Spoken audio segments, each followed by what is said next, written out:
Hoje eu vou te ensinar a fazer uma receita de bife a rolê, é uma receita do chefe Antonio Maiolica.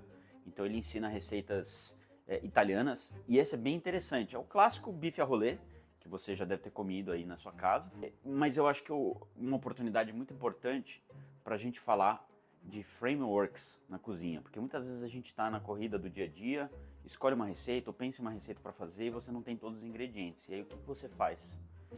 Pô, você improvisa com o que você tem? Idealmente sim, se você entender quais são os sabores chave na sua receita, por exemplo, acidez, doce, salgado, você consegue substituir, por exemplo, um limão por um vinagre, você consegue substituir um açúcar por mel. Então são coisas que se você tiver na sua casa, você consegue ter essa flexibilidade e aí você não fica dependendo de ter que ir no mercado, perder seu tempo, enfim, vamos manter praticidade. Vamos lá. Ó, seguinte, para fazer essa receita, a gente vai precisar do bife, obviamente. Aqui é um colchão duro, não precisa ser uma carne nem muito magra, nem muito gorda. Mas o que você pode fazer, tá vendo que ele tá relativamente fininho? Dá pra bater ele, eu vou bater ele para ele ficar um pouquinho mais macio. Lembrando, né, deixa eu mostrar o martelo que eu tenho, que as pessoas gostam de gastar fortunas nas coisas, né? Isso aqui custou acho que R$60. Cara, perfeito, vai durar pra sempre. Perfeito. Enfim, vamos deixar ele aqui, né? Bacon ou guanciale. Lembrando, né, o bife a rolê você pode substituir por outras coisas. Já vi usarem, por exemplo, cenoura, outras coisas assim. Cenoura e bacon acho que são os mais tradicionais. Eu não vou usar cenoura hoje, vou usar o bacon porque eu não achei o guanciale. E vou fazer um negócio um pouco diferente, tá? Vou fazer uma receita diferente. Mas antes eu queria ensinar um negócio pra vocês. Tá vendo esse alho aqui, ó? O que eu faço para abrir o alho, né? Você pode tirar essa bundinha aqui, ó. Só que você sempre vai ter que tirar. Ou você deixa assim e coloca lá na água e deixa tipo uns 15 minutos, alguma coisa assim, ela sai facilmente. Quando você precisa do alho inteiro e tal, é uma boa ideia. Esse aqui tá saindo fácil, hein? Não preciso nem me esforçar. Mas eu vou dar uma sugestão quando você vai picar. Hoje a gente vai picar o alho, então você pode seguir essa dica. Tira a bundinha aqui, coloca a faca por cima e dá uma batidinha assim com a parte de baixo aqui, ó. Tá toda gordurosa porque eu cortei o bacon, mas tudo bem. E aí faz isso para todos os alhos. Eu já mostro como é que vai ficar. Espera aí. Vou usar também um punhado de salsinha e vou cortar tudo junto. Aqui vai a gosto e vai no olho. Então eu vou picar primeiro o alho e depois eu vou picar a salsinha, mas eles vão juntos, assim como esse. Não recomendo comprar, isso aqui meio que nem é parmesão, né, mas tá dizendo que é. Argentino, inclusive. Mas comprei o mais barato que tinha, que já vinha ralado mesmo. Geralmente eu recomendo comprar a peça, né, do parmesão, acaba sendo melhor, tá? E você pode combinar aqui vários queijos, depois vocês vão ver a montagem. E você pode combinar vários queijos, duros, preferência. Então, meia cura, pecorino, esse cara aqui também, que é muito bom, parmesão. Enfim, uma variedade de queijos aí para dar um pouco mais de complexidade no seu prato. Aqui você pode picar ele, o alho, de forma bem simples. Primeiro eu vou picar ele aqui em tiras, né? E aí depois eu viro ele e corto para virar mais parecido com cubinhos. Se você quiser jogar num processador, ou se você tiver, por exemplo, eu tenho, né, um pilão, aqui ó, você pode mandar ele para dentro e fazer a festa. Aliás, eu vou fazer isso para vocês verem aqui.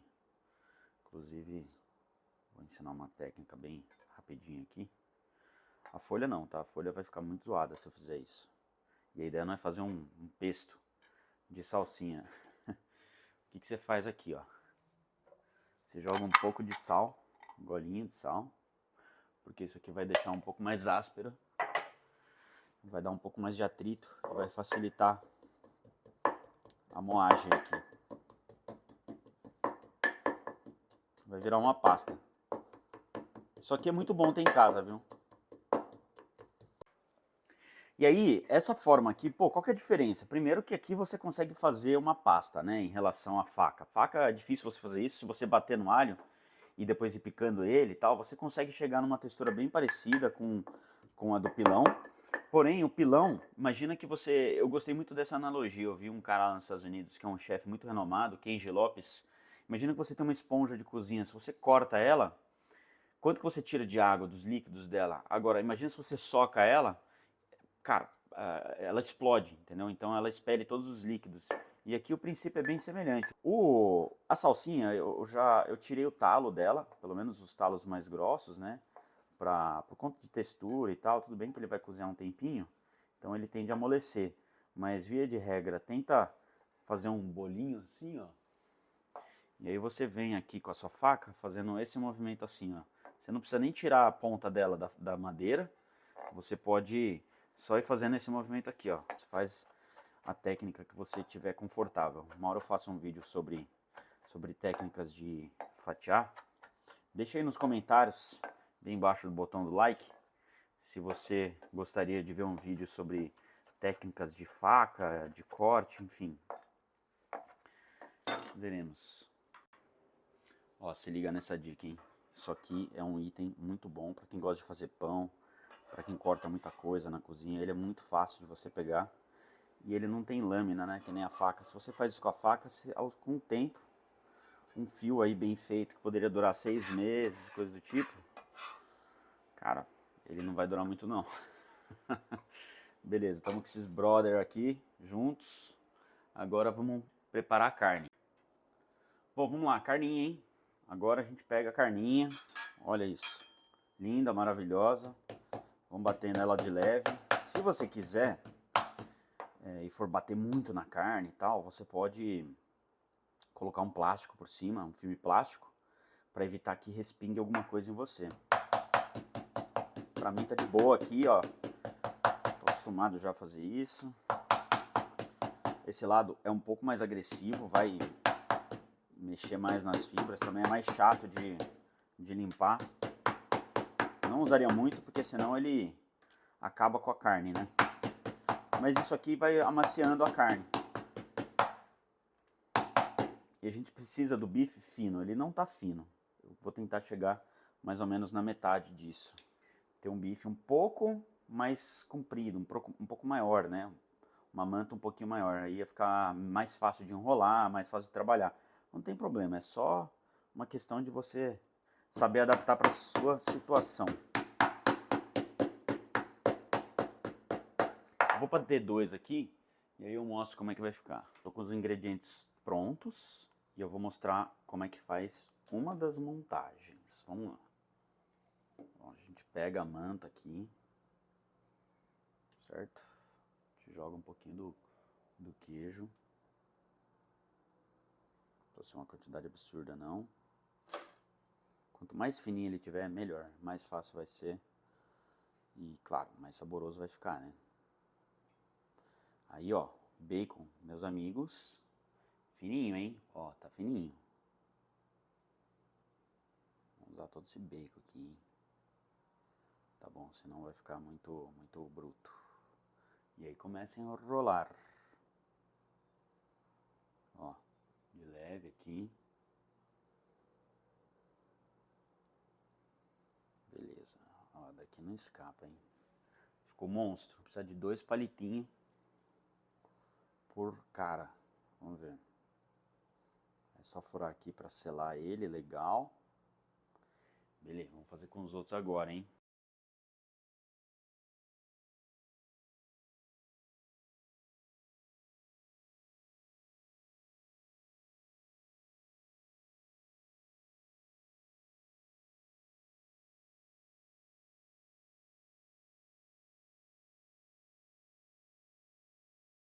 Ó, estamos com os rolinhos prontos, tudo certo aqui.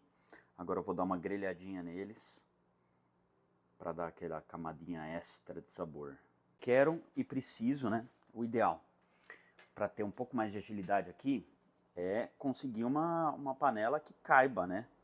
Todos os rolinhos. Então, tô usando essa panela de ferro, que é muito boa. Mando um azeite para cá. Não precisa ser muito cuidadoso não, nem ter muita dó. Muito, né? Vou ter que usar 2 bocas aqui. E aí você toma cuidado porque isso aqui vai estar quente. Beleza. Agora a gente faz o seguinte. Estamos com o fogo quente. Coloca aqui delicadamente eles vão dar uma chiada. Dá uma grudada na panela também, então espera dar uma soltada antes de virar eles. Ó, a panela de ferro, ela segura um pouco mais de calor, mas se você tiver com uma frigideira ou uma outra panela de outro material, talvez você coloque menos rolinhos, né? Menos enroladinhos, porque eles acabam tirando um pouco da temperatura. Ó, e tá espirrando bastante óleo, viu? Repara que eu não coloquei sal, hein? Lembrando, o parmesão ele já tem sal, então conheça o seu queijo. E outra coisa, eu vou fazer um molho de tomate aqui, ou melhor, já tenho ele pronto, né? E eu vou usar esse molho para fazer... Bom, ele que vai ter sal e vai passar sal para carne. Ó, tá douradinho, legal. Ponto bom. Beleza. Agora o que a gente faz? Eu tenho uma passata aqui de tomate. Quando você for comprar, olha aqui os ingredientes. Só tomate, sal e regulador de acidez. Não precisa mais que isso. Manjericão, não precisa. E eu vou complementar com tomate pelado, mesma coisa. Se você olhar os ingredientes, não tem praticamente nada. Só tomate, suco de tomate, regulador de acidez. Esse aqui é até melhor do que o outro. Bom, estamos com os nossos bifes a rolês prontos. Agora, meu irmão, joga com cuidado aqui, talvez aos poucos, que vai dar uma chiada, hein? Não tanto quanto água. Joga um pouquinho de água dentro do vidro para limpar todo o tomate. Lembrando que ele vai ficar aqui uns 40 minutos, tá? Esse bife a rolê, para ele chegar no ponto que a gente quer. Meu Deus, tentando tirar a lata aqui. Então você pode ir completando com água. O tomate pode jogar inteiro, ele vai desfazendo. Mesma coisa, fica um pouquinho de tomate ali. Joguei uma aguinha só para tirar o total aqui. Olha, se você quiser aqui, você pode jogar algumas folhas frescas, que depois meio que vão ser descartadas, que é o manjericão, você pode jogar uma salsinha, você pode colocar algum tempero seco, você pode jogar um louro, você pode jogar tomilho, páprica. Páprica é uma boa, hein? Vou jogar um golinho de páprica aqui, ó. Eu tenho a páprica picante, eu vou usar defumada que hoje eu não gosto muito da picante, tem que fazer a gosto do freguês, né? Então, um golinho só pra dar um cheiro aqui. Vamos lá. E aí deixa isso aí. 40 minutinhos a gente volta. Enquanto isso, eu vou preparar um rigatoni, que é essa massa aqui, ó. Não reparar na marca, tá? Mas essa é muito boa porque tá vendo que ele tem umas ranhuras? Isso aqui significa que ele saiu de um cortador de cobre, então ele fica com essas ranhuras. Isso daqui agarra mais no molho, em contrapartida com quando a massa é lisa, ela não agarra tão bem. Então esse tipo de massa é melhor sempre. Então vou fazer isso aqui que eu acho que combina legal. Aqui ó, tá no fogo muito forte, né? Então vou baixar um tequinho. Quero que ele fique no fogo baixo só para ficar borbulhando de leve. Joguei uma pitada de sal, pimenta preta que eu moí na hora, só para dar um tchan aqui. Eu vou dar uma misturada nisso aqui só para homogeneizar. E aí a gente conta aí deve faltar mais uns 35 minutos.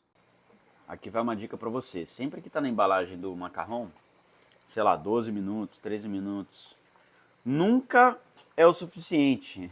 Nunca. Enfim, deu 13 minutos aqui, que é o que dizia na embalagem.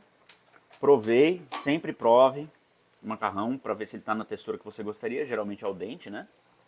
Aí vai do seu gosto. Como ele não vai cozinhar mais, eu não vou jogar ele aqui dentro, né? Eu vou separar, porque senão, sei lá, complica, né? Na hora de guardar, provavelmente não vou consumir tudo isso. Ou melhor, com certeza não vou consumir tudo isso. Então, eu prefiro guardar sem o macarrão, porque ele vai absorvendo aos poucos o macarrão, o molho, né? E talvez não seja muito legal. Aí outra coisa, aqui ó, ele estava em fogo bem baixo, bem brando, mas eu queria que ele reduzisse um pouco mais. Inclusive vou dar uma provada para ver como é que tá de sal. Então eu aumentei um pouco o fogo. Ó, muito importante. Sempre, sempre, sempre prove o sal do que você está fazendo, não importa o que for. É o único jeito de você saber se está no ponto certo. O meu molho tá legal já tá no esquema, então tá tudo certo. Ponto importante, se eu quiser espessar um pouco o molho, usa a água do macarrão, que já está cozido, né? Então, colocar um pouco d'água aqui, o amido, vai dar uma espessada com o tempo. O meu molho já está no ponto certo, no ponto que eu gostaria. O macarrão também está tudo certo, já desliguei o fogo. Se por um acaso, né, o mundo ideal é você ter o seu molho pronto antes do macarrão, porque daí você pode misturar os dois, servir, enfim, o macarrão ele é um pouco mais, tem que respeitar um pouco mais o tempo dele. Porque se ele passa no ponto, vai dar ruim. Apesar que esses macarrões, essas massas um pouco mais firmes, é difícil de você errar o ponto 1 minuto a mais, não vai estragar o seu macarrão. Agora, se por um acaso o molho não estiver pronto e a massa já passou do ponto, por exemplo, drena ela e dá um banho de água fria nela, pode ser com gelo e tal, pode jogar na água corrente por meio de usando um escorredor e tal, e aí você consegue parar o cozimento dela. Já escorri a água do macarrão, coloquei ele num potinho separado aqui, nem precisei jogar água gelada para cortar o cozimento, tá num ponto perfeito. E o molho também tá legal, viu? Eu já joguei um pouquinho da água do macarrão e agora eu vou empratar, vamos ver. Olha só que maravilha, pessoal, isso aqui ficou uma delícia. E se você souber qual é o framework que você quer seguir, adapte e não deixe de fazer em casa, hein? Olha lá, hein? Depois me conta como ficou. E aí, vai fazer essa receita em casa? Olha, essa é a primeira vez que eu falo sobre framework nesse canal. Framework é uma metodologia de culinária que eu acredito ser muito interessante para destravar aquela trava, aquele bloqueio que a gente tem com a cozinha, da gente não saber uma receita ou saber a receita, mas não ter os ingredientes. E hoje a gente tem uma ampla diversidade de ingredientes muito acessíveis. Se você souber fazer as escolhas certas quando você for no mercado e tiver um estoque de alguns ingredientes, você sempre vai ter alguma coisa na mão para você fazer uma troca ou até você excluir um determinado ingrediente, mas o importante é sempre você ter comida na mesa. Então, teste essa receita na sua casa, faça com os ingredientes que você tem e depois deixa aqui nos comentários o que você achou. Se você está curtindo o conteúdo desse canal, considere me seguir, porque aqui vem muito mais conteúdo pela frente sobre culinária. É isso.